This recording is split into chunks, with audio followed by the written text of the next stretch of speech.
الحمدللہ الحمدللہ رب العالمین الصلاۃ والسلام علی رسولہ الکریم فاعوذ باللہ من الشیطان الرجیم بسم اللہ الرحمن الرحیم۔ سورہ آل عمران کی آیت 180 ہے۔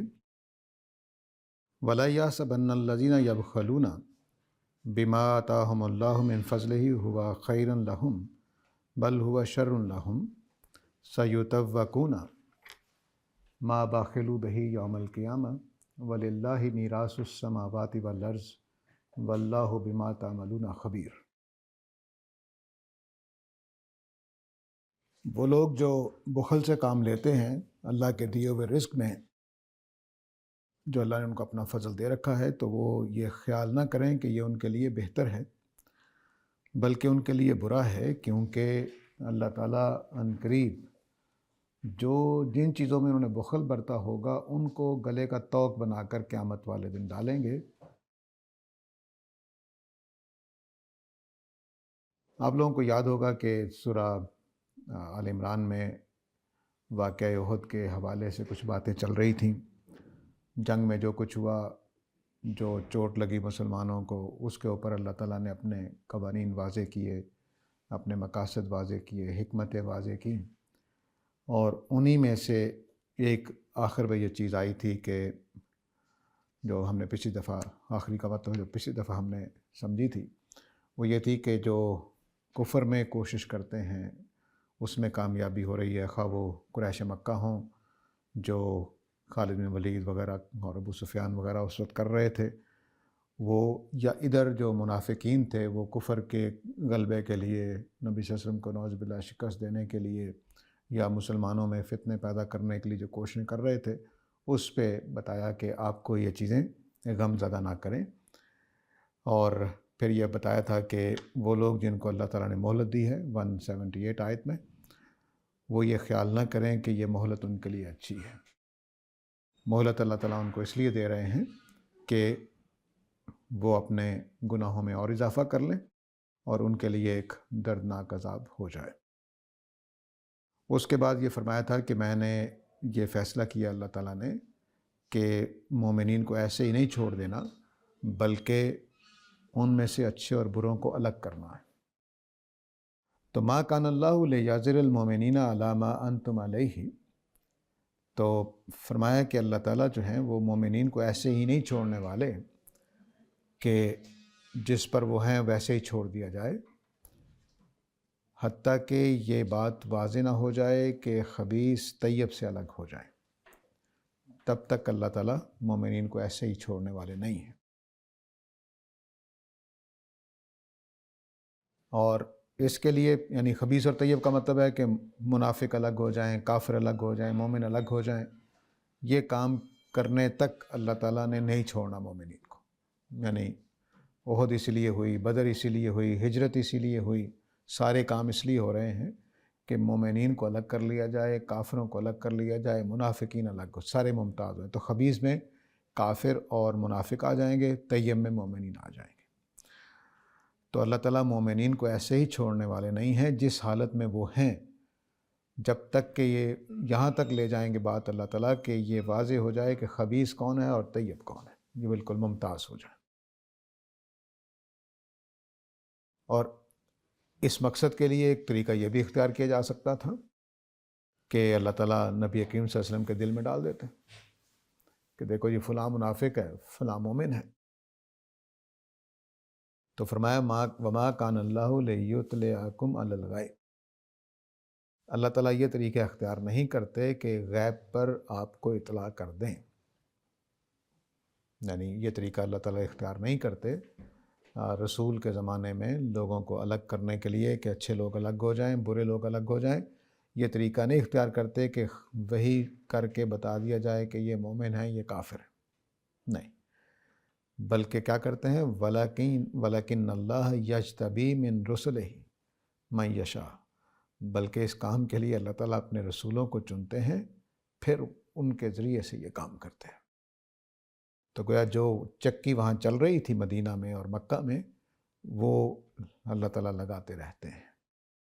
اور یہ نبی کریم صلی اللہ علیہ وسلم کے ذریعے سے چلنے والی یہ جو چھاننی ہے، جس میں خبیث اور طیب کو الگ کیا جا رہا ہے، یہ آج بھی اپنا کام کر رہی ہے۔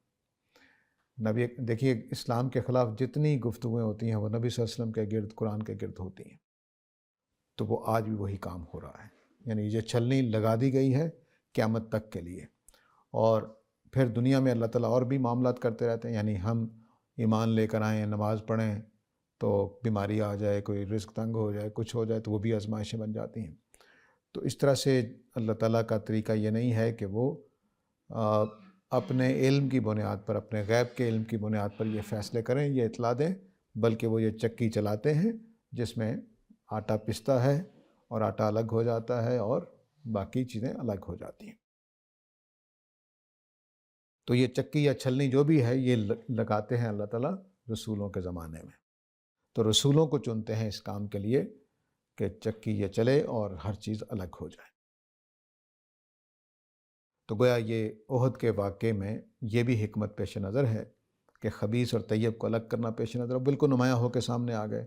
جو فتنہ پیدا کر رہے تھے وہ بھی نمایاں ہو کے آ گئے سامنے، جو منافق تھے وہ بھی سامنے آ گئے، جو گھروں میں بیٹھے باتیں بنا رہے تھے وہ بھی سامنے آ گئے، جو پکے مومنین تھے وہ نبی صلی اللہ علیہ وسلم کے ساتھ گئے خالد بن ولید کے پیچھا کرنے، وہ ساری باتیں جو ہیں وہ کھل کر سامنے آ گئیں۔ تو اللہ تعالیٰ کا یہ طریقہ ہے کہ اس طرح سے اپنے بندے چنتے ہیں۔ یہ آج بھی ہماری دنیا میں چل رہا ہے۔ لوگوں پر مشکلیں آتی ہیں، تنگیاں آتی ہیں، اور لوگ اس میں پہچانے جاتے ہیں کہ کون اللہ کا بندہ ہے، کون اللہ کا بندہ نہیں ہے۔ ہمارے ملک میں دیکھیے کہ بہت سارے لوگ دین کو چھوڑ رہے ہیں، اس کی وجہ بھی یہی ہے کہ ان کو دور جدید میں جو نئی مشکلیں آئی ہیں وہ ان کو سمجھ نہیں آ رہی ہیں۔ وہ سائنس کی بنیاد پر اس خیال میں چلے گئے ہیں کہ سب کچھ اسی طرح سے ثابت ہونا چاہیے جس طرح سے مادی چیزیں ثابت ہوتی ہیں، وہ اس خیال میں چلے گئے۔ حالانکہ یہ ایسا نہیں ہے، کچھ چیزیں مادی طریقے سے ثابت ہوتی ہیں، کچھ چیزیں مادی طریقوں کے ہٹ کر ثابت ہوتی ہیں۔ ایسی چیزیں بھی دنیا میں ہونے کا امکان ہے کہ جو آج تک ہم نے نہیں دیکھی، نہ ہمارے پانچوں حواس میں آ رہی ہیں، نہ ہمارے جو آلات ہیں، ٹیلیسکوپ ہو گئی، مائکروسکوپ ہو گئی، اور پروبز جتنے بھی ہم بنا چکے ہیں، وہ سارے کے سارے کسی چیز کو پکڑ سکیں، یہ لازم نہیں ہے۔ تو آج بھی ایسی چیزیں ہوں گی کائنات میں، ہر روز سامنے آتی رہتی ہیں، نئی اسپیشیز سامنے آتی ہے۔ ابھی کل میں ایک پڑھ رہا تھا کہ اس میں کوئی پرندہ ہے جو بالکل پہلی دفعہ دیکھا گیا ہے، تو پتہ نہیں کتنی اسپیشیز ہیں جو ابھی تک چھپی ہوئی ہوں، ہمارے حواس میں نہیں آئی ہیں، ہمارے سامنے نہیں آئی ہیں۔ تو اس لیے یہ خیال کرنا کہ صرف مادی طریقے سے چیزیں ثابت ہوتی ہیں، یہ اچھا اصول نہیں ہے، یہ کوئی علمی طرز نہیں ہے۔ بہت ساری چیزیں ایسی ہوتی ہیں جن کا مادی دنیا سے کوئی تعلق نہیں ہوتا، وہ مادی پیرائے میں سمجھی ہی نہیں جا سکتی ہیں، وہ میٹیریل نہیں ہوتی ہیں، وہ بس ذہنی اور خیالی ہوتی ہیں، جن میں سے ایک مثال ہمارے خیالات بھی ہیں۔ تو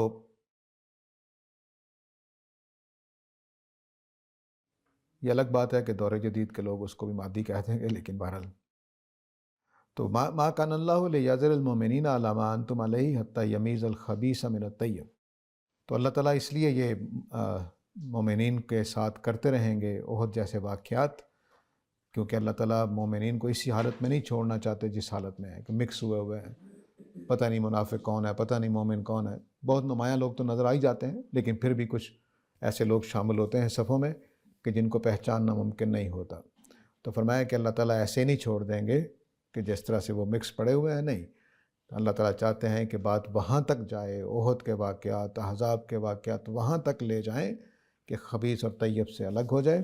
اور اللہ تعالیٰ یہ طریقہ اختیار نہیں کرتے کہ غیب کی خبریں اس طرح سے ڈائریکٹ بتائیں، بس اللہ تعالیٰ اس کام کے لیے اپنے رسولوں کو چن لیتے ہیں، اور یہ چکی چل پڑتی ہے جس میں گیہوں اور گندم الگ ہونے لگ جاتی ہے۔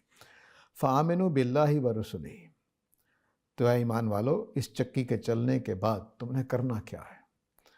کرنا یہ ہے کہ اللہ اور اس کے رسول پر ایمان لے آؤ، اور اگر تم وَإِن تُؤْمِنُوا وَتَتَّقُوا فَلَكُمْ أَجْرٌ عَظِيمٌ، اگر تم مانو گے اور تقوی اختیار کرو گے تو تمہارے لیے اجر عظیم ہے۔ اب یہ ظاہر ہے کہ اللہ تعالیٰ نے بتا دیا کہ میں نے یہ سارا کچھ کیوں کیا ہے. ایک رسول آ گیا ہے. اس رسول کے آنے کے بعد ماننے والے کچھ مشکلوں کا شکار ہوں گے. انکار کرنے والوں کے لیے اللہ تعالیٰ مہلت اور ڈھیل دیں گے. اس ڈھیل کے نتیجے میں کافر بھی غلط فہمی میں چلے جائیں گے کہ دیکھو جی ہمیں تو اللہ تعالیٰ سزا دے ہی نہیں رہے ہیں. اوپر آیت نمبر 178 میں بات آئی تھی یہ. اب اللہ تعالیٰ بتا رہے ہیں کہ میں یہ ڈھیل بھی کیوں دے رہا ہوں اور احد جیسے واقعات بھی کیوں کر رہا ہوں اور اس میں مسلمانوں کے 70 صحابہ شہید کیوں کر رہا ہوں، ہونے دے رہا ہوں کہہ لیجئے، اس لیے کہ خبیث اور طیب الگ ہو جائے. اگر حادثات نہ ہوں تو آدمی کا میل صاف نہیں ہوتا. آدمی کا میل صاف نہیں ہوتا، اور اگر حادثات نہ ہوں تو نئے علوم بھی وجود میں نہیں آتے. مشکلات نہ صرف یہ کہ ہمارے علم میں ترقی دیتی ہیں، ہمارے شخصیت کو نکھارتی ہیں، اس کے کانٹے جھاڑتی ہیں، اس کی خرابیاں دور کرتی ہیں، اس کی بیماریاں دور کرتی ہیں، یہ ہمارے اندر اچھائیاں پیدا کرتی ہے، اور ساتھ ہی ہمیں نئی دریافتیں کرنے اور نئے راستے نکالنے کا موقع دیتی ہیں. تو میں مثال دیا کرتا ہوں کہ بیماریوں نے بائیولوجی اور میڈیکل سائنس کو کہاں تک پہنچا دیا ہے. دنیا کے ایک بڑے طبقے کا روزگار اسی میں ہے. بڑے طبقے کا روزگار اسی میں ہے، اور اس کی وجہ سے ہم نے ایسے علوم دریافت کیے ہیں. اگر بیماریاں نہ ہوتی تو شاید بائیولوجی کا ذکر بھی نہ ہوتا علوم کے اندر. یہ صرف بیماریاں ہیں جنہوں نے ہمیں یہ راستہ دیا ہے. تو اس لیے جو مشکلات ہیں وہ اللہ تعالیٰ پیدا کرتے ہیں. اس سے ہمارے اپنے صرف یہ نہیں کہ افراد میں پتہ چلتا ہے کہ یہ اچھے لوگ ہیں کہ برے لوگ ہیں، بلکہ مجھے بھی پتہ چل جاتا ہے کہ میرے اندر کیا کمزوریاں ہیں، کیا طاقتیں ہیں، کیا خوبیاں ہیں، وہ بھی پتہ چل جاتا ہے. تو اب جو اللہ تعالیٰ یہ چکی چلاتے ہیں تو اس کا تقاضا کیا ہے کہ بس اللہ اور اللہ کے رسول کو مان لو، اور اگر مان لو گے تو اجر عظیم ہے، نہیں مانو گے تو سزا ملے گی. تو یہ اب منافقین جو جتنے تھے اور کافر جو تھے، مکہ والے اور مدینہ میں جو کفار تھے، یہود جو تھے اور عیسائی جو تھے، ان سب کو یہاں یہ دعوت دی گئی ہے کہ دیکھو اگر کوئی آنکھیں رکھنے والا آدمی ہے تو احد کے اندر جتنی باتیں اللہ تعالیٰ نے بتائی ہیں کیا یہ صحیح نہیں ہے؟ کیا مدینہ کے حالات بتا نہیں رہے ہیں کہ احد نے یہ سارے کام کر دیے ہیں جو اللہ تعالیٰ یہاں ذکر کر رہے ہیں؟ تو اس کے بعد تو کم از کم مان لو. میں یہ بات اکثر کہا کرتا ہوں کہ نبی کریم صلی اللہ علیہ وسلم اللہ تعالیٰ کی دنیا میں ٹینجیبل ایویڈنس ہے، حسی دلیل ہے، حواس میں دکھائی دینے والی دلیل ہے. نبی کریم صلی اللہ علیہ وسلم کی ذات والا صفات اللہ رب العزت کے ہونے کا ثبوت ہے. ان کے زمانے میں جو کچھ ہوا ہے قرآن اس پر گواہ ہے اور ہسٹری اس پر گواہ ہے. اس کی روشنی میں اگر ہم صرف محمد عربی صلی اللہ علیہ وسلم کی داستان حیات کو سمجھ لیں اور جو کچھ انہوں نے کیا اس کو جان لیں تو میں یقین جانتا ہوں کہ خدا پر ایمان لانا آسان ہو جائے گا. تو نبی کریم صلی اللہ علیہ وسلم اللہ تعالیٰ کے ہونے کی دلیل ہے. صرف یہ نہیں کہ وہ سچے رسول ہونے کی دلیل ہے، بلکہ اس بات کی بھی دلیل ہے کہ اللہ تعالیٰ اس دنیا کو چلا رہا ہے، وہ اس کا مالک ہے، وہ اس کا رہنما ہے، وہ ہادی ہے، وہ مالک ہے، وہ جبار ہے، وہ قہار ہے. ان سب کا ثبوت نبی کریم صلی اللہ علیہ وسلم کی حیات طیبہ میں آپ کو مل جائے گا. تو یہ جو واقعات ہیں جنگوں کے، اگر آپ نبی کریم صلی اللہ علیہ وسلم کی سیرت کو بحیثیت رسول دیکھیں تو ایک آدمی مکہ میں اعلان نبوت کرتا ہے اور کہتا ہے کہ میں رسول بنا کر بھیجا گیا ہوں ویسے ہی جیسے فرعون کی طرف موسیٰ علیہ السلام کو بھیجا گیا تھا. تو فرعون نے نافرمانی کی تھی تو مارا گیا تھا، تم بھی مارے جاؤ گے. اکیلی یہ بات، اور 20 باتیں، اکیلی یہ بات 23 سال کے عرصے میں پوری کر دکھائی. یہ دنیا کی تاریخ میں ممکن نہیں ہو، کسی کے لیے بھی نہیں ہوا. یہ صرف محمد عربی کی تاریخ میں چونکہ شخصیت ہے، باقی انبیاء تاریخ سے ذرا اس طرح سے مذکور نہیں ہیں، اگرچہ وہ بھی تاریخی شخصیات ہیں لیکن وہ مذہبی تاریخ میں ان کا ذکر ہے، تو سیکولر تاریخ میں ان کا ذکر نہیں ہے. لیکن نبی کریم صلی اللہ علیہ وسلم تو ہر پہلو سے تاریخی ہستی ہیں، ہر پہلو سے.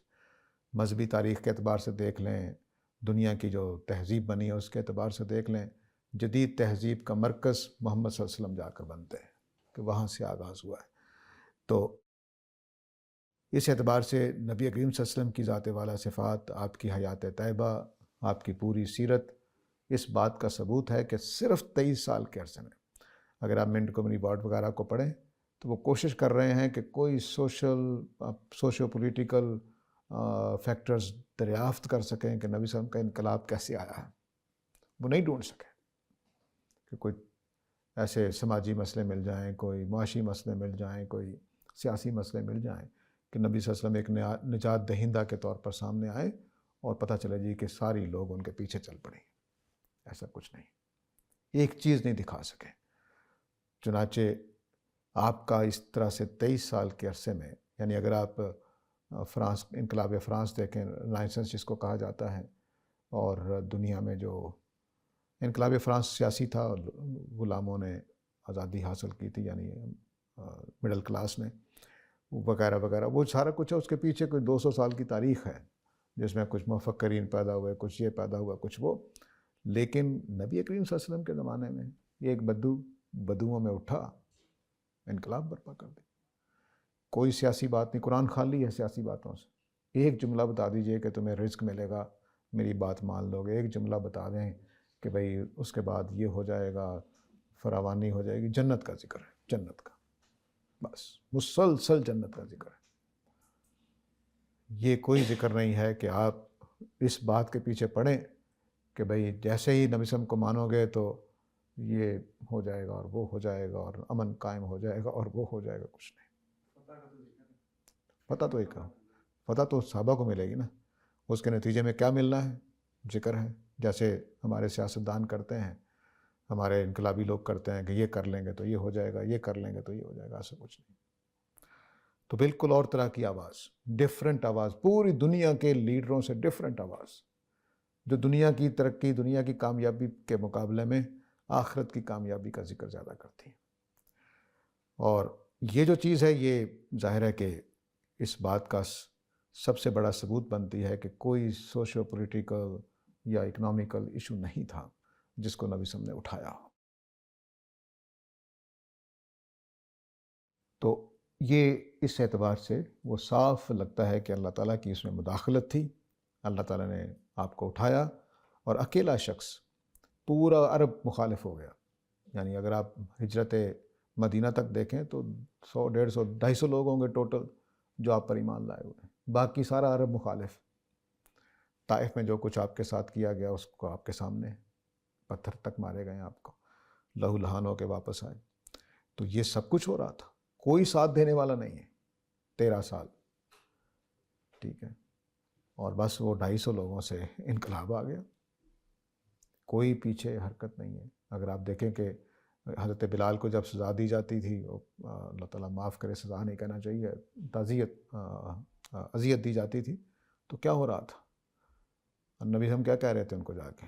جنت کا وعدہ کرتا ہوں، جنت کا وعدہ کرتا ہوں. کوئی سیاسی انقلاب جنت کے وعدے پر آتا ہے؟ نہیں آتا.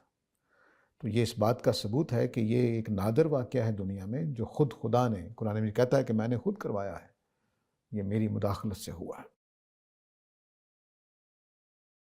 تو اب اس کو اللہ تعالیٰ کہہ رہے ہیں فآمنوا باللہ ورسولہ. بھائی اب تو باتیں واضح ہو گئی ہیں، میں نے جو کچھ کرنا تھا کر دیا ہے. اب تو اللہ کے رسول پر ایمان لے آؤ اور اللہ پر ایمان لے آؤ، اور اگر ایمان لے آؤ گے تو تمہارے لیے اجر عظیم ہے. وَإِن تُؤْمِنُوا وَتَتَّقُوا، 2 باتیں ہیں. ایمان ہمارا بھی ہے، تقویٰ نہیں ہے. اگر آپ نے صحابہ میں اور ہمارے اندر فرق دیکھنا ہو تو ان کے اندر یہ دونوں چیزیں پائی جاتی تھی، ہمارے اندر صرف ایک چیز پائی جاتی ہے. ہم ایمان والے ہیں، ہاں جی اللہ کو مانتے ہیں، ایمان والے ہیں، ہاں جی آخرت کو مانتے ہیں، رسولوں کو مانتے ہیں، بڑا زور لگا لگا کر کہتے ہیں کہ ہم سب کچھ مانتے ہیں، لیکن زندگی اس کے مطابق نہیں گزارتے، تقوی والی زندگی نہیں. تو اسی وجہ سے ہم پیچھے ہیں اور صحابہ آگے نکل گئے. تو فرمایا فَلَكُمْ أَجْرٌ عظیم، تمہارے لیے ایک بڑا اجر ہوگا. اب دیکھیں کہ یہاں پر بھی کیا بات ہے، بس تمہارے لیے ایک اجر ہوگا. یہ بات نہیں ہے کہ تمہیں دنیا میں غلبہ مل جائے گا. وعدے وہ بھی ہیں لیکن وہ بہت تھوڑے سے. اور وہ جو وعدہ ہے سب سے پہلے جو کیا گیا ہے، هُوَ الَّذِي أَرْسَلَ رَسُولَهُ بِالْهُدَىٰ وَدِينِ الْحَقِّ لِيُظْهِرَهُ عَلَى الدِّينِ، کہ میں نے اپنے رسول کو دین حق اور ہدایت کے ساتھ بھیجا ہے تاکہ اپنے اس رسول کو تمام ادیان پہ غالب کر دوں، وہ بھی دینی پہلو سے۔ اس میں بھی یہ نہیں ہے کہ کوئی کیسر و کسرا کے خزانے آپ کے قدموں میں آ جائیں گے، ایسا کچھ نہیں۔ تو ولا یحسبن الذین، اب آگے کلام کو آگے بڑھائے، منافقین کی بات چل رہی ہے۔ ان منافقین میں ایک وہ طبقہ تھا کہ جو بزدلی دکھا گیا تھا، ان میں وہ طبقہ تھا جو اس جنگ احد کے واقعات کو اچھال اچھال کر بیان کر رہا تھا، اور انہی میں وہ طبقہ بھی تھا جو اپنی مہلت کو سمجھ رہا تھا کہ کیا بات ہے جی، ہم دیکھو کتنے کامیاب ہو گئے ہیں۔ تو اللہ تعالیٰ نے بتایا کہ یہ تمہیں مہلت ملی ہوئی ہے، یہ کوئی تمہاری کامیابی نہیں ہے۔ اس کے بعد فرمایا کہ میں مومنین کے ساتھ یہ جو کچھ کر رہا ہوں یہ خبیث اور طیب کو الگ کرنے کے لیے کر رہا ہوں۔ اور آگے فرمایا کہ انہی لوگوں میں سے وہ بھی ہیں کہ جو جنگ کے لیے نکلتے ہوئے جب تیاری کی جاتی ہے تو پیسہ چاہیے ہوتا ہے، چندہ اکٹھا کیا جاتا ہے، تو اس وقت بخل برتتے ہیں۔ اب ان کی بات ہو رہی ہے۔ وَلَا يَحْسَبَنَّ الَّذِينَ يَبْخَلُونَ بِمَا آتَاهُمُ اللَّهُ مِنْ فَضْلِهِ، اور وہ لوگ بھی جو بخل کرتے ہیں اللہ کے دیے ہوئے رزق میں، فضل میں، تو وہ یہ خیال نہ کریں کہ یہ بخل ان کے لیے اچھا ہے، بل ہوا شر لہم، بلکہ یہ جان لیں کہ یہ ان کے لیے برا ہے، کیونکہ ان کو طوق پہنائے جائیں گے ان چیزوں کے جنہوں نے بخل کیا ہے قیامت والے دن۔ یعنی جو پیسہ، جو روپیہ لوگ بخل کر رہے ہیں، وہی قیامت والے دن ان کے گلوں میں طوق بنا کر ڈال دی۔ طوق جو ہوتی ہے گلے میں ایک زنجیر کہہ لیجئے، بعض طوق کا تصور یہ ہے کہ سر کاٹنے کے لیے ایک تختہ سا ہوتا تھا جس میں ایسے کر کے سر پھنس جاتا تھا، وہ طوق ہوتا ہے۔ تو زنجیر مراد لے لیں یا وہ مراد لے لیں، دونوں صورتوں میں روایات میں اس طرح کی باتیں بھی آتی ہیں کہ ان پیسوں سے یا ان چیزوں سے ایک زہریلا قسم کا، ڈراؤنا قسم کا سانپ بنا دیا جائے گا، اس کا طوق گلے میں ہوگا۔ تو طوق کئی معنی اپنے اندر رکھتا ہے۔ تو فرمایا کہ اپنے بخل کو یہ اپنے لیے فائدہ مند نہ سمجھے۔ اب یہاں بھی دیکھیے کہ اللہ تعالیٰ نے یہ نہیں کہا کہ بخل کرو گے تو رزق کھلے گا، کوئی غریبوں کی مدد ہوگی، کوئی ان کا پاور آف پرچیزنگ پاور بڑھ جائے گی تو وہ زیادہ معاشرے میں بہتر نظام ہو جائے گا، نہیں۔ فرمایا قیامت والے دن تمہارا طوق گلوں میں ڈالا جائے گا۔ سزائیں بھی وہ جو آخرت سے متعلق ہیں، جزائیں بھی وہ جو آخرت سے متعلق ہیں۔ تو وہ لوگ یہ جو بخل کرتے ہیں اپنے بخل کو اچھا نہ سمجھیں، بلکہ ان کے لیے بری چیز ہے، اور ان کا طوق بنا کے قیامت والے دن ان کے گلوں میں ڈالا جائے گا۔ وَلِلَّهِ مِيرَاثُ السَّمَاوَاتِ وَالْأَرْضِ، اب یہ پیسہ کس کا ہے، یہاں پہ جملہ جو ہے وہ بہت اہم ہے ایک، وَلَا يَحْسَبَنَّ الَّذِينَ يَبْخَلُونَ بِمَا آتَاهُمُ اللَّهُ مِنْ فَضْلِهِ، جو اللہ نے اپنا فضل ان کو دیا ہے اس میں بخل کرتے ہیں۔ یہ جملے بہت جگہوں پہ اللہ تعالیٰ نے آئے، مما رزقناہم، ان میں سے نہیں دیتے جو ہم نے ان کو دیا ہے۔ اس کے دو تین پہلو ہیں، وہ سمجھ لیجئے۔ یہ کہ اللہ تعالیٰ اپنے دیے میں سے مانگتا ہے۔ میں نے ابھی آپ کو پیسے دیے کہ آپ خرچ کر لیں، لیکن 10 روپے ذرا ان کو دے دیجئے گا، تو میں نے جو دیا ہے اسی میں سے مانگ رہا ہوں۔ ایسا نہیں ہے کہ آپ نے کمایا ہے، آپ نے کوئی الگ سے کسی اور خدا سے لے کر آئے ہیں تو میں مانگ رہا ہوں۔ ایک پہلو یہ ہے۔ تو اللہ تعالیٰ اپنے دیے میں سے مطالبہ کر دیتے ہیں کہ اپنے غریب دوست کی، اپنے کسی ہمسائے کی، اپنے کسی رشتہ دار کی مدد کر دو۔ دوسری اس میں یہ بات ہے کہ یعنی تمہاری اپنی کمائی نہیں ہے، میرا دیا ہوا ہے اس میں سے دینا، میں مانگ رہا ہوں۔ اور دوسرا اس میں یہ ہے کہ میں نے جو دیے ہیں انہی میں سے مانگ رہا ہوں، یعنی میرا حق بنتا ہے کہ میں اپنے دیے میں سے کچھ چیزیں دوسروں کے لیے مانگ لوں، تمہارے سے مطالبہ کر دوں۔ دوسرا پہلو یہ ہے۔ تیسرا پہلو یہ ہے کہ اس سب کچھ کا مالک اللہ ہے، جو یہاں پر پہلو زیر بحث آیا ہے۔ اس سب کچھ کا مالک اللہ ہے، تو جب تم مر جاؤ گے، کھپ جاؤ گے، تو پھر اس کا وارث اللہ ہی ہوں گے۔ تو اللہ ہی سے اللہ نے تمہیں تھوڑی دیر کے لیے دیا ہے، اور جب یہ دنیا ختم ہوگی تو سب کچھ اللہ ہی کا ہو جائے گا۔ تو تمہیں پھر پیسہ کہاں رکھنا چاہیے؟ اس اللہ کو راضی کرنا چاہیے جو وارث، سب کچھ اس کے پاس جانا ہے، تو اس کو راضی کرو گے تو آگے بھی مل جائے گا۔ اگر اس کو راضی نہیں کرو گے تو آگے جا کر کچھ نہیں ملے گا۔ ٹھیک ہے. تو اس لیے یہاں پر یہ تیسرا پہلو زیر بحث آیا ہے کہ وَلِلَّهِ مِيرَاثُ السَّمَاوَاتِ وَالْأَرْضِ، میرے دیے میں سے، میرے فضل میں سے یہ بخل کرتے ہیں اور یہ جانتے ہیں کہ کل سب کچھ اللہ کے پاس ہونا ہے. تو جو انعام ملنا ہے وہ کہاں سے ملنا ہے؟ کسی دوسرے خدا سے ملنا ہے؟ ہرگز نہیں. کسی انسان سے ملنا ہے؟ ہرگز نہیں. سب کچھ اللہ کے قبضے میں ہونا ہے. تو تمہارے مرنے سے پہلے بھی اللہ کا فضل تمہارے اوپر ہوا، مرنے کے بعد بھی اگر تم نے فضل حاصل کرنا ہے تو اللہ ہی سے کرنا پڑے گا، وہی مالک ہے. تو وَلِلَّهِ مِيرَاثُ السَّمَاوَاتِ، میراث کا مطلب ہوتا ہے، دو پہلو ہوتے ہیں عربی زبان میں. ایک کہ کسی کے مرنے کے بعد جو چیز ملتی ہے اس کو میراث کہتے ہیں. ایک یہ کہ اس سے چھین کر جب اس کو دی گئی یا اس سے لے کر اس کو دی گئی، وہ بھی میراث ہوتی ہے. نبی کریم صلی اللہ علیہ وسلم نے اس موقع پر بھی استعمال کیا ہے کہ اے اللہ، جب وہ سفر پہ جاتے تو کہتے ہیں اے اللہ تو میرا وارث ہے میرے گھر کا. تو اس معنی میں بھی کہ نگران کے معنی میں، اور سارا اس میں مفہوم ہوتا ہے. تو وَلِلَّهِ مِيرَاثُ السَّمَاوَاتِ وَالْأَرْضِ، تو زمین و آسمان کی ساری جائیدادیں اللہ کی ہیں. تو تمہیں راضی کس کو کرنا چاہیے؟ دیوتاؤں کو، اپنے دل کو، اپنے لیڈروں کو، جن کی خاطر تم یہ منافقت کر رہے ہو اور یہ سب کچھ کر رہے ہو. تو منافقت چھوڑو، خدا کے بندے بنو، خدا پر ایمان لے آؤ، تاکہ کل جو میراث اس کے ہاتھ میں آنی ہے وہ تمہیں مزید فضل دے اپنے میں سے. واللہ بما تعملون خبیر، اور یہ جان رکھو کہ کل جو قیامت والے دن میراث بٹے گی تو ایسے نہیں بٹ جائے گی. اللہ تعالیٰ تمہارے کرتوتوں سے واقف ہے، تمہارے اعمال سے واقف ہے، تمہاری کنجوسیوں سے واقف ہے، تمہاری سخافتوں سے واقف ہے. اس کے لحاظ سے پھر میراث دے گا. آگے چل کے سورہ بنی اسرائیل میں اللہ تعالیٰ نے ہمارے مومنین کے بارے میں کہا، جو پکے مومن ہوں گے، پتہ نہیں اللہ تعالیٰ ہمیں لے جائے اس سطح تک. ان کے لیے زمین و آسمان کی میراث ان کو ملنی ہے. وارث ہم ہوں گے جو نیکی کریں گے، تقوی اختیار کریں گے. تو اللہ کرے کہ ہماری اعمال قبول ہو جائیں. تو وَلِلَّهِ مِيرَاثُ السَّمَاوَاتِ وَالْأَرْضِ، تو اللہ کی میراث پانے کے لیے، اللہ کے یہاں سے انعام پانے کے لیے ہمیں نیکی کرنی ہے. نیکی مال کی بھی ہے، جان کی بھی ہے، تقوی کی بھی ہے.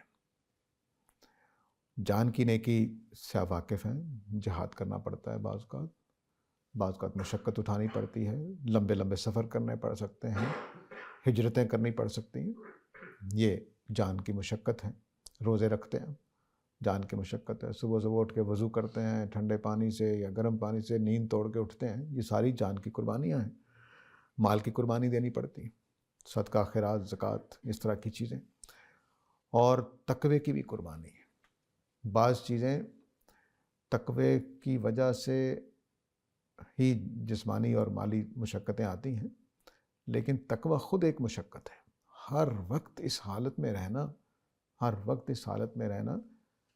کہ خدا سے راضی رہے بندہ، لوگوں کے اوپر ظلم زیادتی نہ کرے.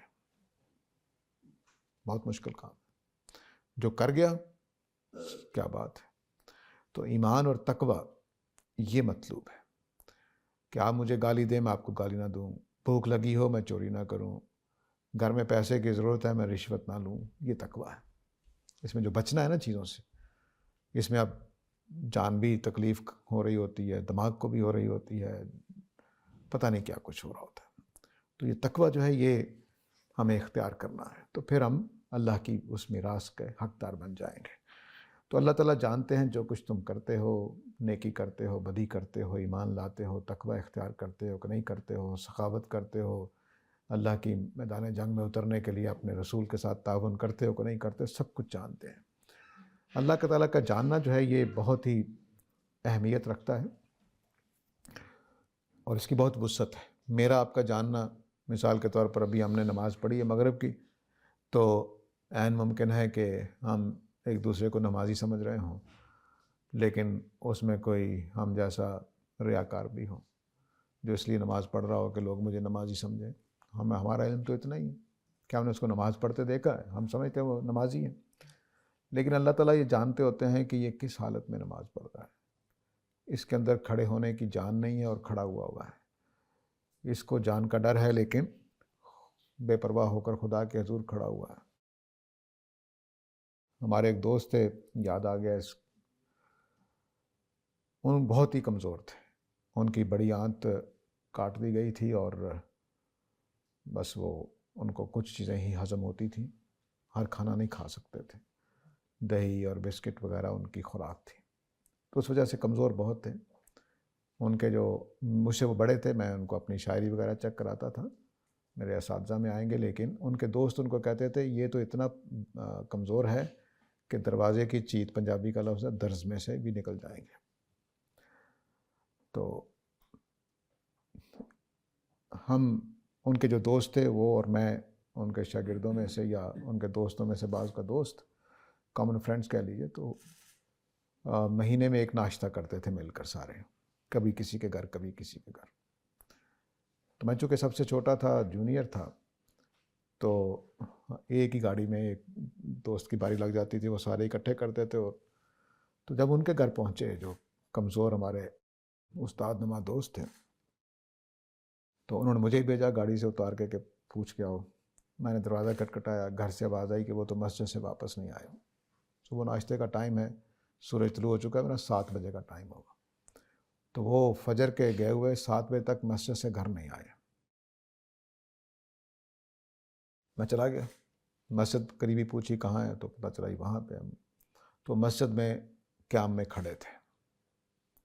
میں ان کے پیچھے بیٹھ گیا کہ انتظار کرنے کے لیے بیٹھے ہوئے، میں بیٹھا بیٹھا تھک گیا ہوں، وہ کھڑے ہوئے تھکے نہیں تھے، کھڑے ہیں خدا کے حضور، لمبی قیام، پتہ نہیں کیا پڑھ رہے تھے، بس کھڑے۔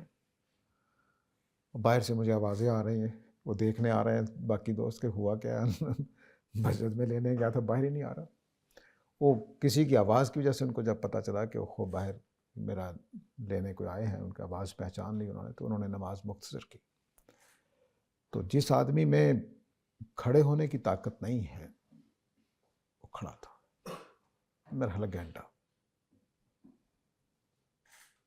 تو سلام پھیری، مسکراتا ہوا چہرہ ہم لے کر ناشتہ کرنے چلے گئے، اور قسمت کی بات ہے کہ آگے ناشتے والے میزبان بھول چکے تھے کہ ناشتہ ہے آج۔ تو بہرحال یہ جو تقویٰ ہے یہ اس طرح سے طاقت پیدا کر دیتا ہے، حیرت انگیز طاقت۔ تو ان کو اللہ تعالیٰ جانتے ہیں، کون کیسے کھڑا ہے، کس حالت میں کھڑا ہے، کس کی کیا کمزوری ہے، اس کے باوجود تقوی میں کھڑا ہے، کس کو کیا خوف ہے، کیا خطر ہے، وہ پھر اتنا ہی اجر بڑھتا چلا جاتا ہے۔ وقت ہو گیا ہمارا، تو یہاں روک لیتے ہیں ہم۔